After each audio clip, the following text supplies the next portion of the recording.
Good morning. আজ আমি তোমাদের সকলের সামনে ফুলকপি, আলু, টমেটো আর পনির দিয়ে খুব সুন্দর একটা রান্নার রেসিপি শেয়ার করতে চলেছি।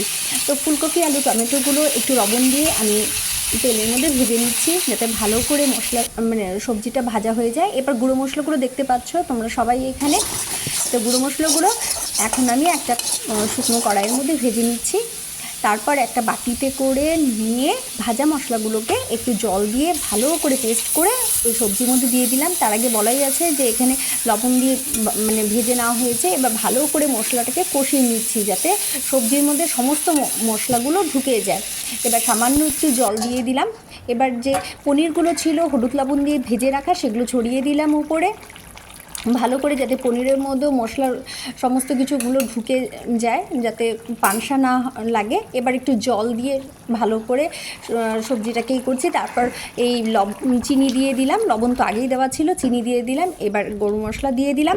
ব্যাস, আমার রান্না কমপ্লিট। Tata, bye bye. আবার দেখা হবে একটা পরের ভিডিওতে। কেমন লাগলো বাই কমেন্টে অবশ্যই জানাবেন।